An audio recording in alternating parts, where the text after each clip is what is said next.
Hello, and welcome to our first lecture of Bi 103 this term. We're going to start off this week by covering chapter 15, which is Principles of Evolution. You'll also note on the syllabus this week we are going to be covering chapter 19. Just a quick note on that: if you took Bi 102 last term or at another term with a different instructor, chapter 19 is included in that curriculum as well. So for those of you who've taken Bi 102, chapter 19, you'll have to want to go back and kind of refresh yourself.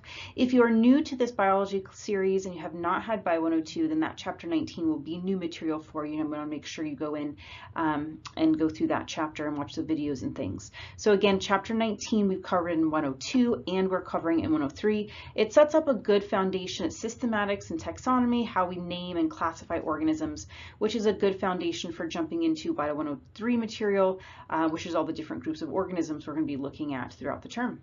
With that out of the way, let's go ahead and get started. Just a chapter overview to kind of let you know where we're going with this discussion. We're going to first talk about kind of the historical development of evolutionary thought, kind of how did this idea and explanation come about over history.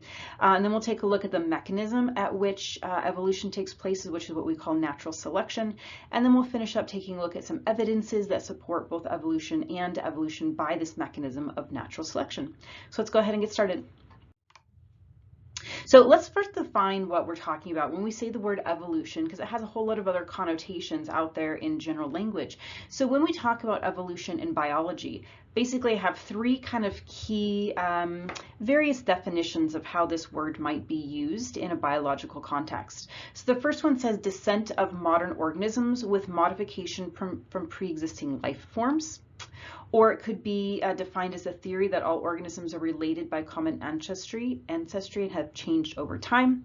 Your textbook uses the definition of change over time in the characteristics of a population. So all three of those are acceptable definitions for the term or the concept of evolution. I've also included the definition of the word population, since that last definition used that. We want to make sure we understand a population is a group of organisms in the same species, in the same place. So you'd have a population of humans, or have a population of oak trees, or a population of bacteria, or a population of whales or hippopotamuses. I'm looking at all the organisms in the picture here. So remember, if you in a prior science class, you may have had like the level of biological organization. So you start with molecules and cells and tissues and organs and organ systems and organism and population. So population is a collection of the same species of organism.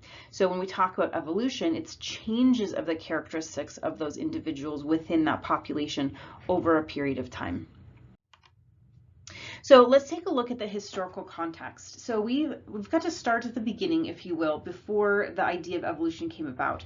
So there was long held beliefs. When we talk about long held, we're talking about like thousands of years. So people like Plato and Aristotle, they had their observations and explanations for what they saw in their living world around them. Aristotle, here we have what's called the ladder of nature. He postulated that all organisms are fixed. They were created the way that they are now, that we see them, and they're unchanging. And then he ordered them, my little laser pointer here, he ordered them in increasing closeness to perfection, with humans at the top of this ladder. So a rock, inanimate objects, and then we have different kinds of plants, jellyfish, insects, crustaceans, mollusks, fish, whales, reptiles and amphibians, birds, mammals, and humans at the very top. And now that kind of makes sense at the time. So remember, we're talking about thousands, like Aristotle was like over 2,000 years ago. And that was the accepted explanation for how organisms kind of were. They were just created, followed the biblical creation story. But as time went on and people explored, excuse me, as the European explorers in the 1600s and 1700s, they were going to places that they hadn't seen before. They were going to Africa and South America and Australia and Asia, and they're seeing organisms that did not exist in Europe, the UK or Germany or France at the time. So new observations and evidences were coming forth that kind of challenged this idea of organisms being fixed and unchanged from the beginning to all time. So some of the individuals that we're going to talk about, your book puts them in kind of this timeline here with their lifespan. So Buffon, Hutton, Lamarck, Cuvier, Smith, Lyell, Darwin, and Wallace from about the 17 to the 1900s. So at a 200-year span, these are the scientists who are alive during this time and kind of their contribution to this understanding and the development of evolutionary thought. So we're going to take a look at Buffon, Hutton, Lamarck, Cuvier, Lyell, Darwin, and Wallace. So first of all, we're going to take a look at Comte de Buffon, also known as Georges Louis Leclerc.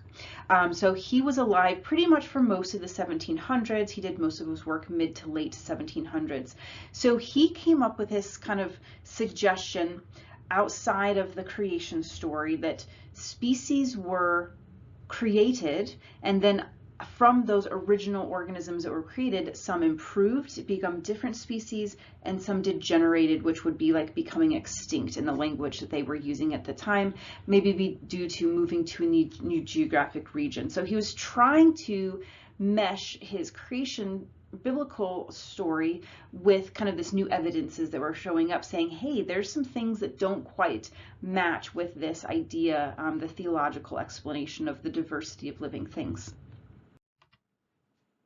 Then we were getting these geological discoveries. So some of the major kind of forces that were making people rethink this idea, theological idea of creation, was geological discoveries, mainly fossils. So people were digging for minerals and oil and other resources, and they were finding these things that looked like organic material. And at first they kind of thought, well, isn't that weird that nature made this rock look like a bone, not realizing that it was actual fossilized bones from previous organisms. So they saw eggs and fossilized feces, bones, footprints, and even skin impressions that didn't match anything that was alive today. So it was showing how there were some organisms that were way different looking than what we have now. Their remains were fossilized. So what's the explanation for that? And then they're also looking, as they were kind of identifying these fossils, it's the distribution of these fossils within the layers of the earth. So you can kind of see your oldest rocks just by geological understanding. The deeper you go down, the older the material is, younger material gets layered on top of that. And so if you find fossils within the deeper layer, those are going to be older organisms. And then the mid layers a little bit newer, and then the most superficial layers on top, those are going to have the most recent organisms. So they're finding this distribution in depth of where the fossils are located. And then as they were communicating to each other around the world, old school by written letter at the time, no emails back then, they were finding that similar fossils were found in similar layers around the world, not just in a particular geographical region. So it was supporting this idea that certain organisms lived at the same time and different organisms lived at different times. Why was there change?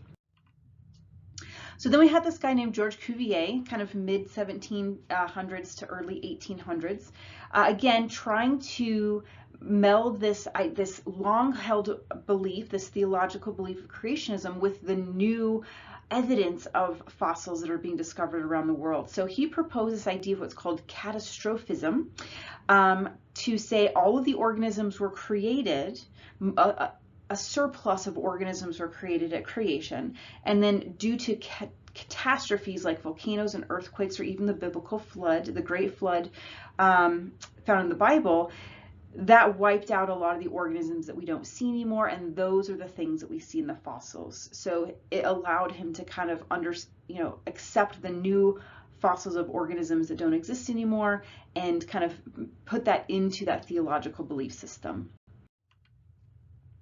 A few years later, Charles Lyell and James Hutton, primarily Lyell because he was a little bit later on in our time frame, they proposed this idea of uniformitarianism, that's a nice big word, to counter Cuvier's catastrophism concept. So Cuvier still, based on biblical records, a lot of people were thinking that the earth was only a few thousand years old and there wasn't enough time for organisms to change. So it was the catastrophe that had to make things extinct, not that there was enough time. But based on some of James Hutton's research, Lyell came up with this idea that the earth is very old. And so I have a picture of the Grand Canyon, kind of seeing all those different geological layers here as erosion took place there in the Grand Canyon. This now acceptance that the earth may be way older than it was originally thought gave time for organisms to change over time. So if our earth is only a couple thousand years old, there wouldn't be enough time for organisms to change, because what Aristotle was seeing 2,000 years ago are the same organisms we're seeing today, or in the 1800s, so 2,200 years ago or so. So that there's no way that a couple thousand-year-old Earth would be allowed that to happen. But now with this new idea that the Earth could be older than originally thought, it's opening up this opportunity, this possibility that there is going to be enough time for organisms to change. And that's what we're finding evidence to support that. Another individual on our kind of time frame is Jean-Baptiste Lamarck. So again, kind of mid 1700s to mid 1800s. So he was making these observations that inheritance had a role to play in organisms changing over time. Now, he was incorrect in his inheritance of acquired characteristics, but at the time, people didn't really even think about inheritance being a part of the changing over time. So what his model said was, with a giraffe as his main example, so if you have a giraffe with a short neck, and over time, its lifetime, just this one individual, if it has to reach and get a little bit of a longer neck to reach those branches, its offspring will also have a longer neck. And then its offspring, if it has to reach towards branches, will get a longer neck. And then its offspring will get a longer neck. Not that they were genetic inheritance characteristics, but acquired, like acquired in your lifetime. We know that's not the case, because it would be the same idea of, I think your book talks about, if a dad was a bodybuilder and was really strong, according to Lamarck, those buff muscles would be inherited by the kiddo. And we know that's not the case. The kid isn't necessarily going to get the big buff muscles just because the dad had the buff muscles. The kid's going to have to do the work to make the muscles. That's an acquired trait, as opposed to a genetic trait like eye color or hair color or skin color. Those are inherited traits that can get passed on from generation to generation. They're not acquired during that one individual's lifetime. So even though it's not an accurate representation, what it did was that it kind of put a new twist on this changing over time, and that maybe something was inherited. They didn't know about genetics at this time. So Mendel, if you took general bio or bio 101, you learned about Mendel and inheritance and dominant and recessive traits. None of that was known at the time of Lamarck. So they didn't really know about chromosomes and genes and things like that. So it kind of was a big deal in saying, maybe something is able to be passed on from parent to offspring, which is totally true. It's just not acquired traits. Then we have, kind of coming to the end of our discussion of this evolutionary theory, is we have Charles Darwin and Alfred Russel Wallace. So these two individuals, mostly Charles Darwin gets kind of all the claim to fame for this evolutionary idea, mainly because he published a book before Wallace could. But they were both working around the same time. You can see their lifespans overlap a little bit. They were independent. They were not partners, and they did not work together, but they traveled to different places. They made lots of observations, and then they came up with an idea independently that talked about what's called descent with modification. That was one of our definitions early on at the beginning of this lecture, that we now call natural selection. So Charles Darwin had his idea for quite some time. He sat on it for a long time, like almost 20 years, until he got a letter from Wallace saying, hey, I've kind of come up with this idea. And Darwin's like, hey, that's what I've been thinking about too. So he published, and then he wrote his book on The Origin of Species.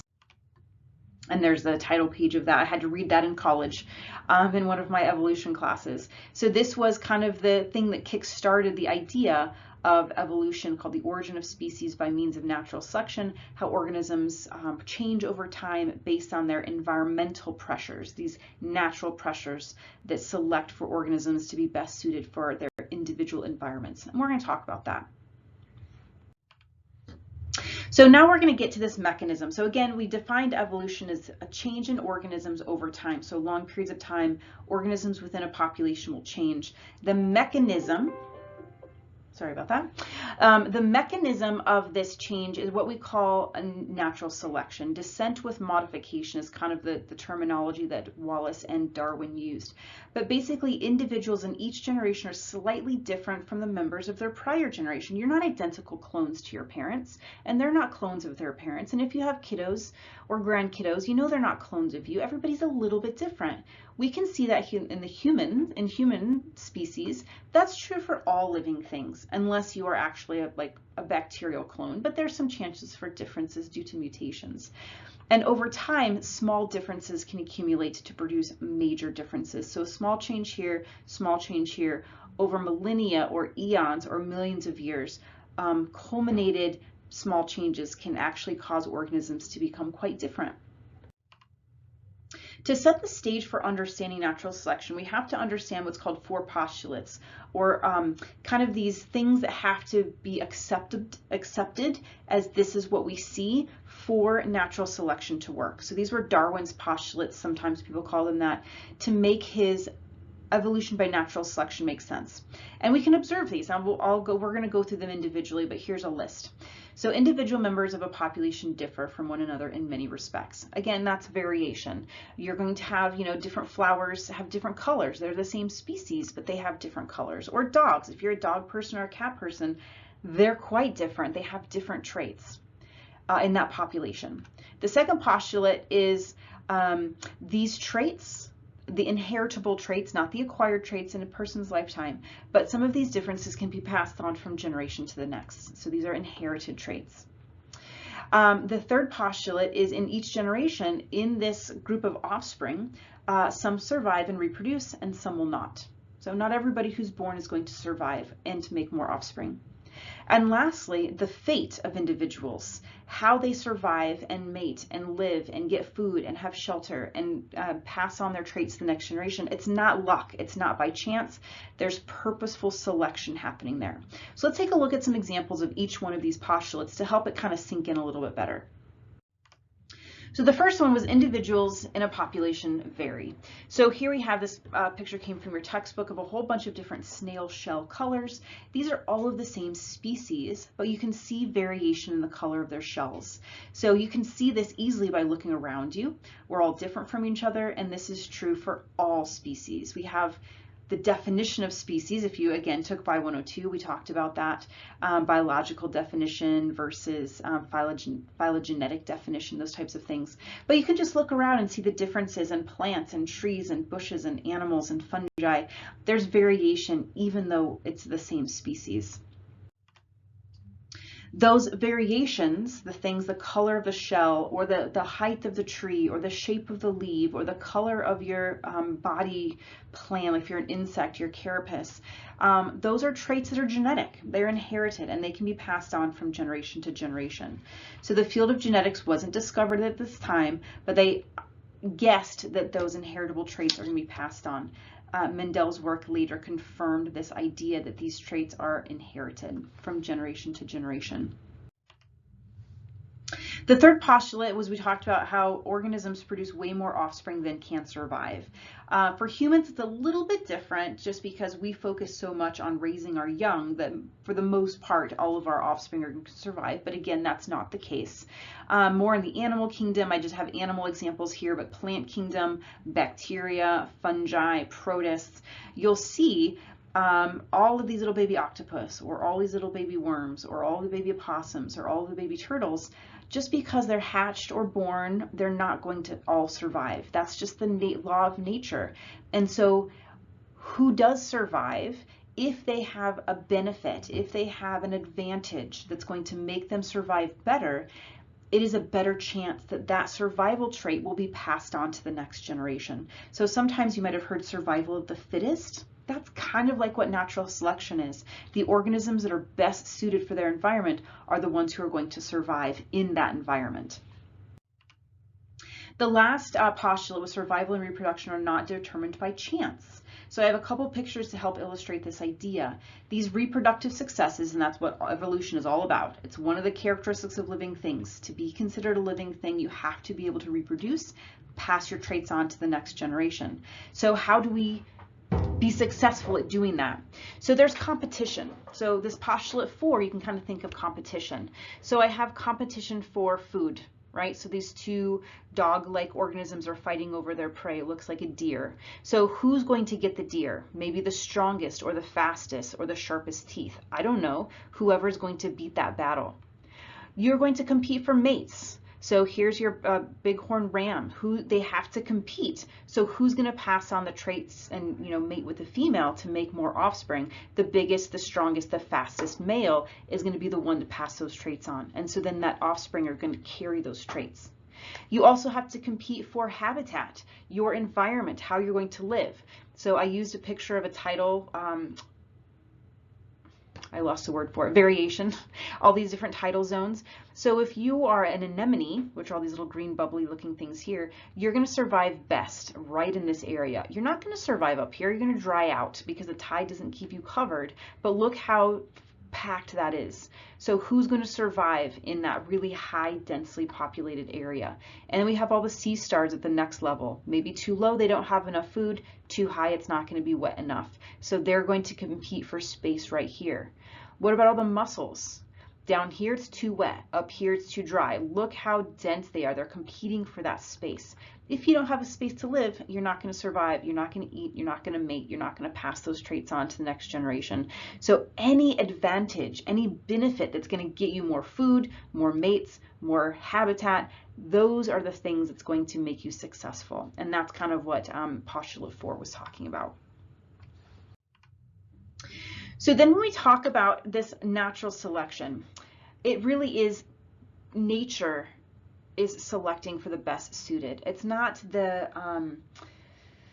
it's not purposeful, I guess what I'm saying. It's not that nature is going to be like, ooh, I like you, you're going to be the one that's going to survive. Nature is just nature. It's light, it's temperature, it's rain, it's habitat, it's all of those things, and who's best suited for that.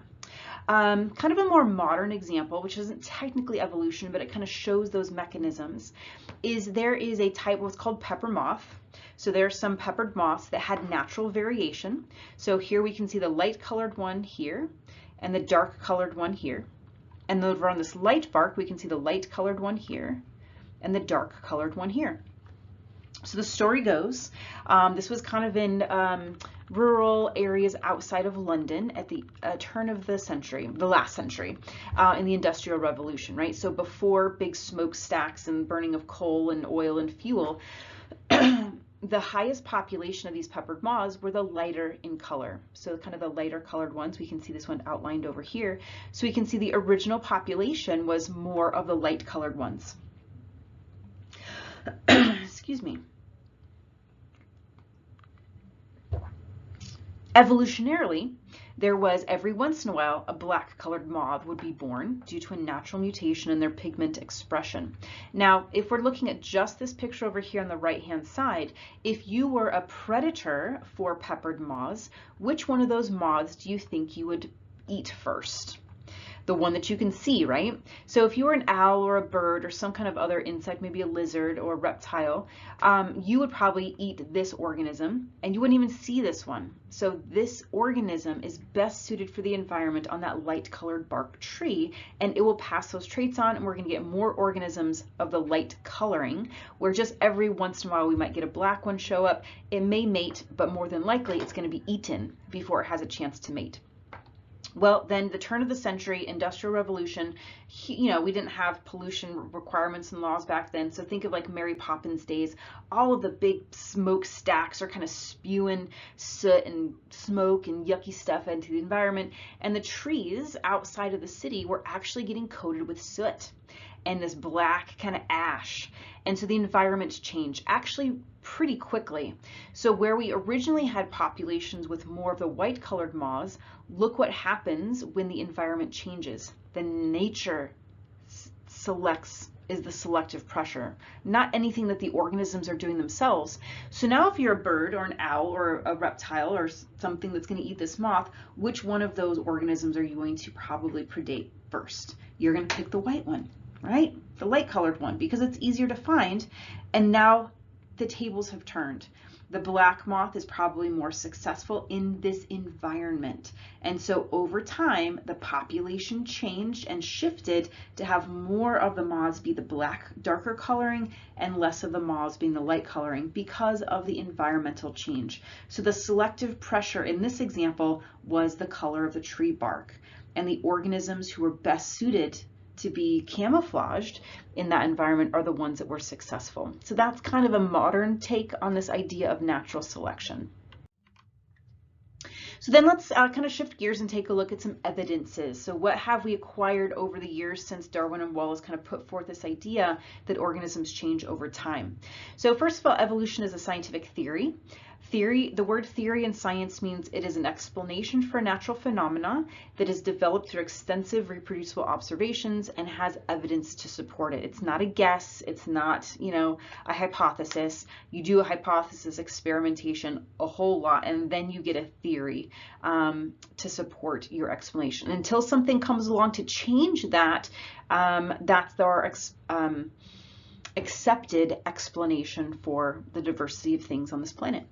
So we have fossils, we already talked a little bit about those, comparative anatomy, embryology, biochemistry, and genetics. So we're going to dive into each one of those as our support for this evidence of evolution. So the first thing we have is fossils. So we mentioned that earlier. There's some of the first evidences that kind of got people thinking about how organisms may change over time and weren't just the same created, static, fixed organisms of all time. So as more and more fossils are being identified, kind of found and identified, they could actually date them. They could radiocarbon date them and see how old they were and their levels of where they were found in the layers of the strata. See this progression of organisms over time to our modern day organisms. So there is fossil evidence of change over time.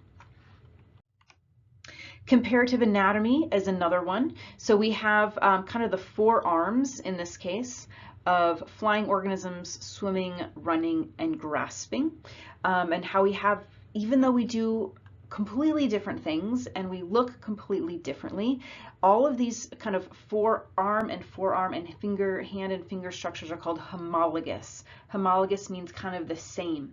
So we'll take a look at humans.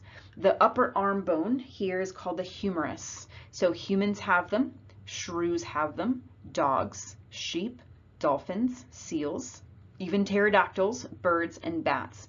This first limb that's coming, if you're a limbed organism, you have appendages, everybody's got this first bone that comes off.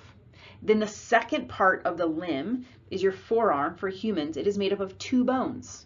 And let's take a look. Humans have two bones, shrews, dogs, sheep, seals, dolphins, pterodactyls, birds, and bats. We all have this same pattern of forearm structure. Then we have all of our wrist bones, which are colored green. They're modified for different organisms, of course, because over time modifications can happen. And then we have our metatarsals or metacarpals. These are our hand bones. We can see those repeated throughout. And then we have our phalanges, which are our finger bones. And again, we can see those repeated throughout. So homologous structures in comparative anatomy. And then also vestigial structures. So vestigial structures are remnants of parts of the body that are still there, but they're not really used as much anymore. So for example, whales kind of have vestigial legs or bones that used to be legs, and snakes also have some vestigial legs that are similar to our, right? So scapula and humerus, we kind of have those reminiscent in things like whales and boas. We have a coccyx, which is our tailbone. We don't have tails anymore, so that's a vestigial structure. We have an appendix, which some people say is vestigial structure. It does serve a purpose though.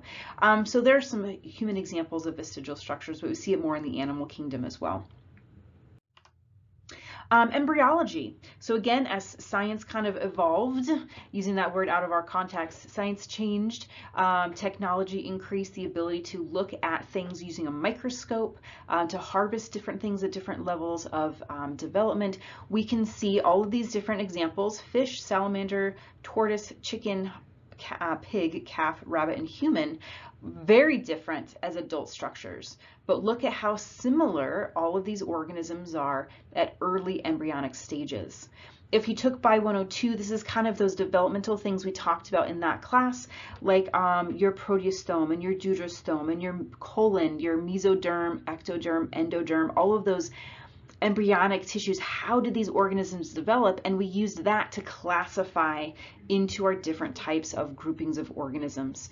So we all have tails, we all have gill slits, we all have eye spots. So there's some similarity in organisms. That's that relatedness that we all have. And then depending on our environment, things change, adaptations are passed on to their offspring, and that's how we get such diverse adult forms of these organisms.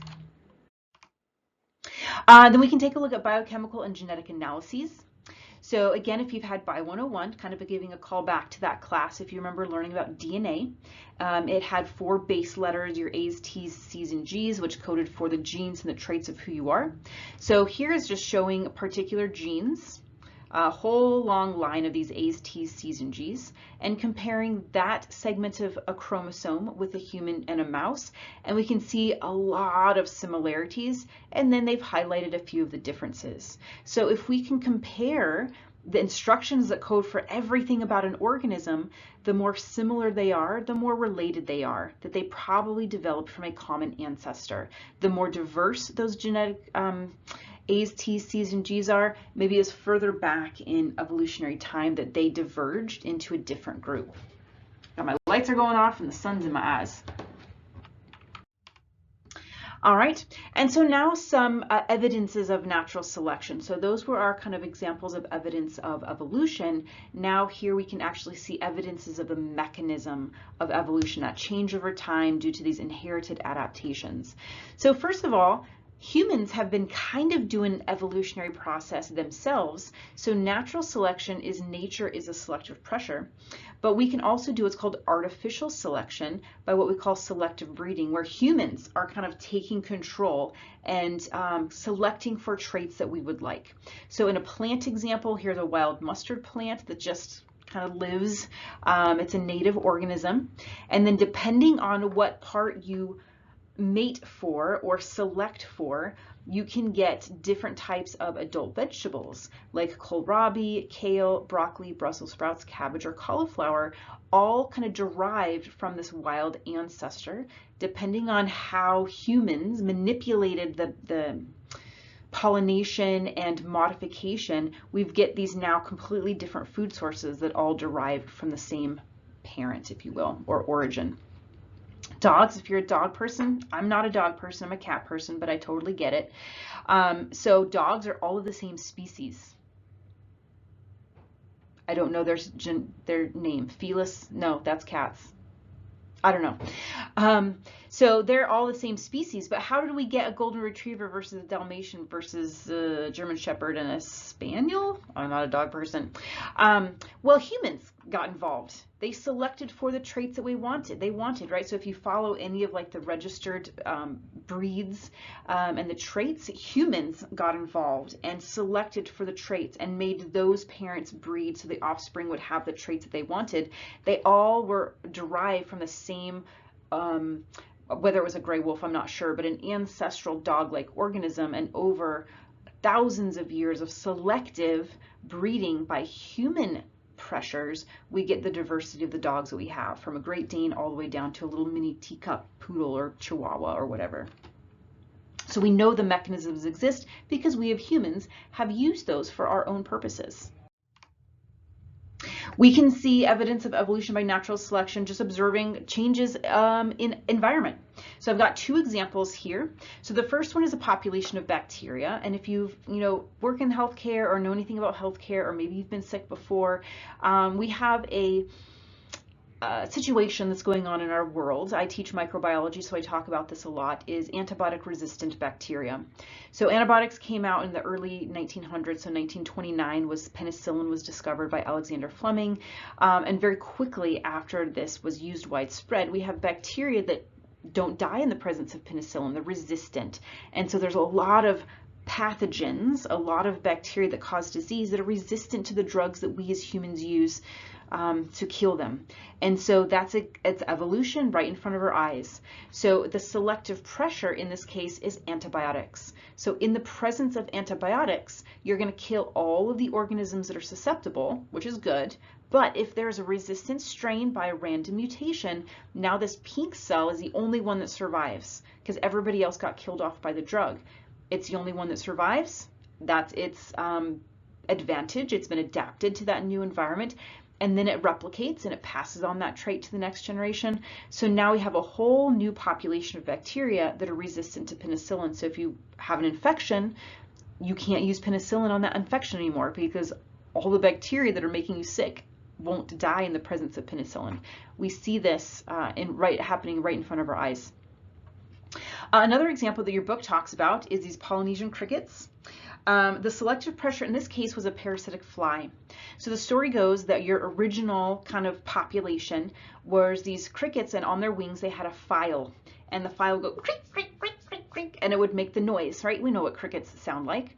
However, in the introduction of this parasitic fly, I think this was taking place in Hawaii, this parasitic fly was attracted to the crickets that were making noise. So that's the selective pressure. If you made noise, you would die by this parasitic fly. So over time, a short period of time, these crickets started losing their file. So maybe somewhere along the line there was a mutation, an individual that didn't make a proper file, and so it couldn't make the noise. So it survived the parasitic fly. Maybe it had a harder time finding a mate, but not completely hard because it passed that trait on to the next generation. And so now most of these Polynesian crickets don't have this fully formed file, and they're surviving because of the selective pressure. Was this newly introduced parasitic fly changed the ecosystem. We also can see this in gardening. Herbicides and pesticide resistance. So I've just got bugs here, but it would be the same thing for like Roundup, Roundup resistant weeds. So let's say you have a population, a few of the organisms are susceptible to the pesticide. Some of them are resistant. So the red ones are the resistant. Just a natural random mutation that some of these little bugs will not die in the presence of this pesticide. You spray to kill the bugs. Some of them live, most of them die. And then they're going to reproduce. And in this case, we have a little bit more of the red ones. So the population number is shifting a little bit. We spray some more because there's bugs still around. Think of like I have rose bushes, got to get rid of those aphids. So if I spray and I kill more of the susceptible ones, what do I have left? I have more of the resistant ones. It's very similar to the antibiotic resistance. And then the ones who are surviving are going to breed. And then pretty soon, just by the selective pressure is the presence of that pesticide, you are selecting for the organisms that don't die in the presence of that chemical. So for these mutations, these changes are random. They're not there because the pesticide is there. They were existing before the pesticide even came around. But before the pesticide, it didn't really mean anything. It was only in the presence of that selective pressure where they actually got a benefit from that mutation. So as we wrap up here, so just a couple notes to make sure that we are kind of keeping track of this overview of the idea of what evolution is. The variations on which natural selection work are produced by chance mutations. I've been saying random mutations. They just happen to happen, and sometimes they give an organism a benefit. Sometimes they're neutral. These mutations don't do anything. Sometimes they're detrimental. It's a random chance. Evolution, natural selection, acts upon those random mutations that give a benefit to that particular organism. And then natural selection does not select for the best in the absolute sense, but only for what is best in the context of that environment. Natural selection for the organism that's best for that environment. So a quote from Charles Darwin to finish this off: "It is not the strongest of the species that survive, nor the most intelligent, but the one that is most responsive to change. If your environment changes, you will survive if you can adapt and become successful in that environment." All right, so that wraps us up. I will see you next time. Bye.